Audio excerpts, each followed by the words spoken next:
Hello, everybody. Welcome back to Geezerology. Today is Freeform Friday, and Bob is here to give you a review of the Stevie Van Zandt book, Unrequited Infatuations, a memoir. This was released in hardcover on September 28th. It's also available Kindle. It's also available in an Audible format. Uh, and Bob just got finished reading it this week, and he's going to tell us all about it. Bobby. All right, Scotty, thank you very much. So, the book is Unrequited Infatuations, 416 total pages. Um, 378 of those pages are text, and very, very interesting book. I, of course, know who Stevie Van Zandt is, but I have to admit this, I was not aware of all of the things that this guy has been involved in through the course of his life. This guy wears many, many hats, or I guess we could say many, many bandanas, uh, based on his sartorial choices. Excuse me there. The book details Van Zandt's life, starting from youth all the way up until just a few months or maybe 6, 7 months ago. He ends the book on a high note, relating his chance to perform I Saw Her Standing There on stage with Paul McCartney, which he relates as one of the highlights of his life. Van Zandt, of course, is a lifelong friend of Bruce Springsteen. They met when they were teenagers in New Jersey at a Battle of the Bands contest. They played together in garage and bar bands. And then Springsteen got a chance to get a recording contract. And he was actually interested. I did not know this. Springsteen was originally signed as a solo artist, as a singer-songwriter. And when he recorded his first two albums, he started bringing in old bandmates from New Jersey. And the next thing you know, he's actually recording with a band, much to the displeasure of the record companies. And Van Zandt did not originally record with Springsteen. He showed up there to do it, and the record companies kind of balked at paying for another guitarist. So Van Zandt didn't join the E Street Band until their breakout album of Born to Run. And then he was with Springsteen's E Street Band for several years. In the early 80s, made a very decision that really impacted his life to leave the band and strike out doing some of his solo stuff. A decision that he points out cost him a fortune, because this was right before the E Street Band started doing all of those massive arena tours and raking in serious dollars. So one of the themes that runs through this book constantly is all of these projects that Van Zandt got himself involved in while they were momentous, and he did a lot of incredible things, never really made him any serious money. And in fact, a lot of them he financed out of his own pocket and wound up losing money. So while the E Street Band guys went on to fortunes, he's out here doing these things on his own. He recounts, like I said, the early history of growing up in New Jersey. Van Zandt gets the credit for founding what they called the Jersey Shore Sound, because he wound up being a co-founder of the band Southside Johnny and the Asbury Jukes. His first incarnation was Miami Steve Van Zandt, because he had a thing about wearing Hawaiian shirts year-round, so that became his nickname. Later on, it morphed into Little Stevie Van Zandt as he went through another character change. The bandanas that became his trademark, that's the result of an automobile accident that he was in. And while it wasn't necessarily a serious accident, he did bang his head into the windshield, wound up with some injuries up here that caused hair not to grow back. So the bandanas became a thing to cover up that. He recounts the early days of playing in those Jersey bar bands, and even includes, you may not be able to see it, a page from a local New Jersey newspaper recounting the headline "Rock Concert Rocks Community," and he was playing with Springsteen and Springsteen keyboardist Danny Federici when they got raided by the police, and a whole trove of cops stormed in on their concert. Fighting broke out. Danny Federici toppled a piano over onto a couple of cops and then had to flee the New Jersey scene for a while until things cooled off. And so that's recounted in here. Lots of very, very interesting tidbits. After Van Zandt left the E Street Band, he went off and did a series of 5 solo albums that were all had serious topics based on politics and other things. And the highlight of those was his work with Artists Against Apartheid. And he did a series of things to tackle the apartheid issue in South Africa.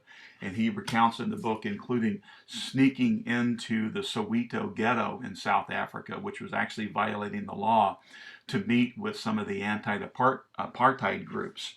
And he founded the organization Artists United Against Apartheid and recorded the song Sun City, which featured 49 separate artists, Springsteen, Bob Dylan, lots of them. And it helped bring attention to the apartheid issue in South Africa. And that work is credited with helping free Nelson Mandela from prison and also hastening the end of the apartheid regime in South Africa. So I mentioned earlier about Stevie Van Zandt wearing all these different hats or bandanas. And he's a guitarist, singer, songwriter, record producer, actor, screenwriter, educator, just an incredible number of things that the man has done. A younger generation probably know him as much for his acting as we do for his music. And of course, he had the role of Silvio Dante in The Sopranos. And Sopranos creator David Chase saw Van Zandt do the introductions for the Rascals to join the Rock and Roll Hall of Fame. And Chase was kind of impressed with the way that Van Zandt conducted the ceremony. So he contacted him about having a role in this Sopranos production. And Chase actually wanted Van Zandt for the lead role of Tony Soprano. Van Zandt recounts in his book how he didn't really feel that he was qualified for that. And apparently the people at HBO felt the same way. They didn't want to risk this show being led by somebody with no acting experience. So David Chase actually said, I'll create a character for you. So the two of them got together and created the character of Silvio Dante, which then led to Van Zandt having another role in the series, which was the Netflix show Lilyhammer, where he plays another gangster, this one who flees to Norway after testifying against some of his fellow mob members. And the plot was kind of based on the story of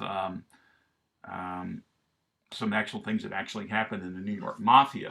Van Zandt had formed a record company called Wicked Cool, and they had signed a all-female rock band from Norway called Cocktail Slippers.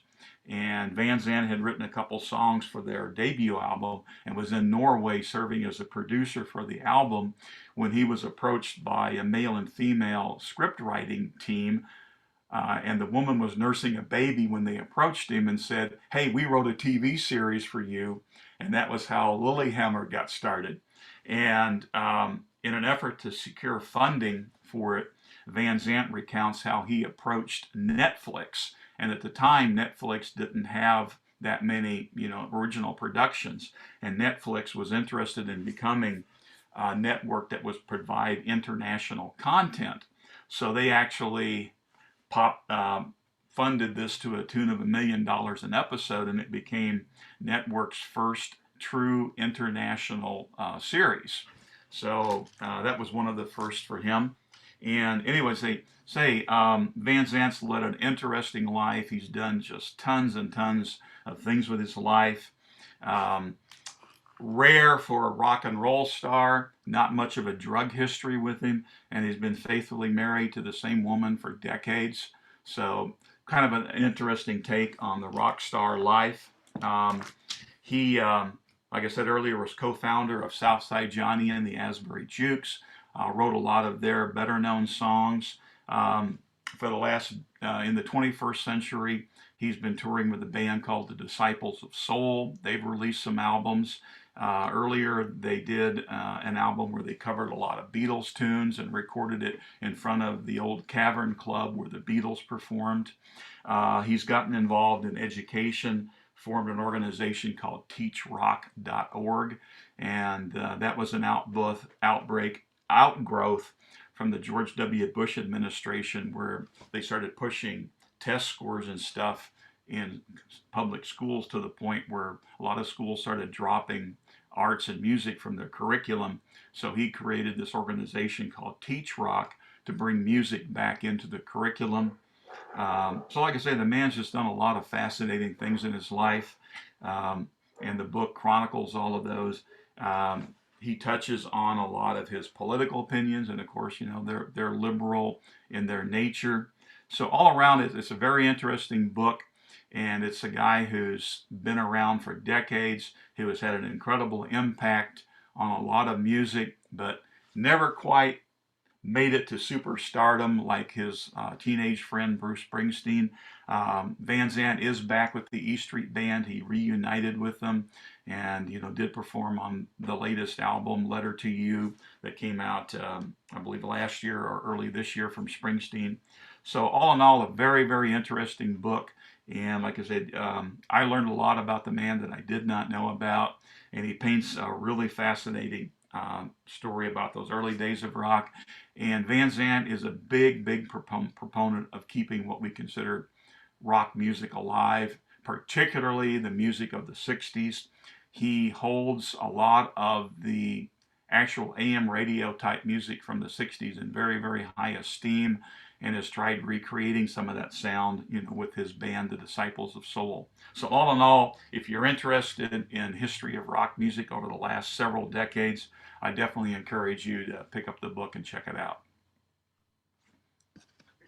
Yeah, he also keeps a lot of that old music alive through, and this is something that you didn't get to, I'm sure it's in the book, but he created the Little Steven Underground Garage, very, very popular and well-received radio station on Sirius XM. And thank you for helping me out, Scott. That was in my notes, and I completely forgot about it.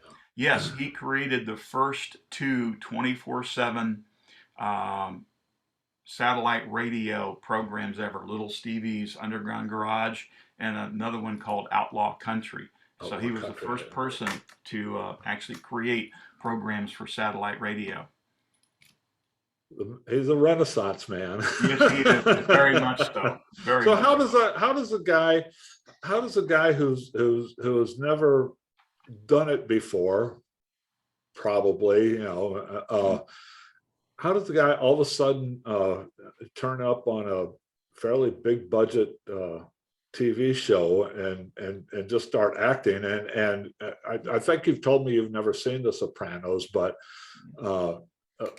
yeah, I've seen the whole thing, and it was a while. I was watching it for a while before I realized that was Stevie Van Zandt playing that role. It's a supporting role. It's not a lead role. It's a supporting role. But he's very good. He does a very good job at it, and I kind of wonder. I mean, where does that come from? It's like, how does the guy just step on to a set with all these, with all these professional actors, professional directors, and this big budget, and a lot of money is put into this. I mean, how does the guy just step in and start acting? Where does that come from? Well, he recounts that. Like I said, David Chase, the creator of The Sopranos, had seen Stevie Van Zandt do the induction ceremonies for the Rascals. And Chase was impressed with Van Zandt's natural poise up on stage, the sense of humor that he used, and actually considered him, I guess, like a natural actor. So Chase approached Van Zandt totally out of the blue. And Van Zandt, in his book, recounts the same things you said. I'm not an actor. I don't know anything about acting. But Chase convinced him that he had this natural ability. So he went through some readings and stuff, and everybody said, yeah, man, you're natural for this. So when they approached HBO, and like I said earlier, Chase actually wanted Van Zandt for the lead, and HBO balked at that because he didn't have anything. So Chase says, "I will create a character for you. What do you want to do?" And so the character of Silvio Dante, um, Van Zandt actually based it on his relationship with Bruce Springsteen. And he always considered himself an Springsteen's nicknamed the boss, right? So Van Zandt considered himself the underboss to Springsteen. And so he created a character that would be the underboss to Tony Soprano based on the same relationship that he had with Springsteen. And and Van Zandt throughout the book kind of describes himself as saying, I'm a band guy, not necessarily a solo person. So he felt very comfortable being in a band, but really kind of felt out of place at times being the band leader. So even though he co-founded like Southside Johnny and the Asbury Jukes, wrote their hit songs, he really pushed Southside Johnny to the forefront. He is the leader of the Disciples of Soul, but he says in there, he says, I really don't feel comfortable with it. But apparently somewhere in here, he's got this natural acting ability. And he even became, he did some directing on Lilyhammer and actually wrote some of the scripts. So, yeah, he is truly a Renaissance man. Yeah, one of the it just occurred to me going back to your reference to the headbands. He wears many different headbands. Well, he also sported a pretty impressive looking wig. Yes. Yeah, that's and that's a big reason why I didn't recognize him at first, because it's like he didn't. He had a big old pompadour head of hair, Silvio Dante, and it took a while for me to put the name with the real person. Well, I was obviously aware of The Sopranos and had always intended on watching it, and I happened to walk in. It was a big hit at the Firehouse, and I happened to walk through the day room one day when the guys were watching it. So I stopped, and there was a scene where one of the characters, and I can't remember the name of the actor, was murdered. I think maybe his girlfriend or something, who was like, I guess, a stripper at one of the clubs. And it was such a brutal scene that I just like, I don't think I can watch this. It doesn't look like it's going to do anything for my soul. So I never bothered to watch it. And then later on, I heard that Stevie Van Zandt was in it. I went, what? So I actually looked it up, and yeah, same thing. I didn't recognize him because I had seen Stevie Van Zandt, in his rock and roll clothes and his bandana, and I was like, man, this guy looks like an Italian mobster. And of course he has got an Italian background, so it was almost like typecasting. But no, I didn't recognize him at first. I know. So okay. Yeah, he totally changed. For future reference, we will not stop doing these Geezerology videos before you watch The Sopranos. So we binge The Sopranos and come back and do a Freeform Friday on The Sopranos. Well, okay, so I just here's something interesting, kind of off topic but on topic. The enduring interest in The Sopranos. So I decided I'm finally going to watch this thing, right? So I went online to my library and I put on hold the DVD for the first season of The Sopranos. I'm like number 20 something in line. There's that many people ahead of me waiting to watch this thing. All of these, 20 some odd years after it debuted or whatever. So still a lot of interest in that show. Well, thanks for that. You're welcome. It sounds like an interesting book, and it's probably one that I may be picking up pretty soon, because this guy he's a fascinating guy. It's like he's done, like you said, he's done so many different things. It's incomprehensible how far his influence reaches in so many different industries. Well, thanks for that, Bob. Appreciate your take on the book. Check it out at wherever you find your books, which is pretty much one place, as we all know. Come on, people. Try to go find an independent bookstore. They have it in many different formats. Oh, please do. If you can do that, do that. Okay, well, thanks for that. Thanks for listening, everybody. Join us again on Wednesday, when we will have a Wednesday spotlight discussion on something. And then next Friday, we'll be back for another review with you with Freeform Friday. So long, everybody.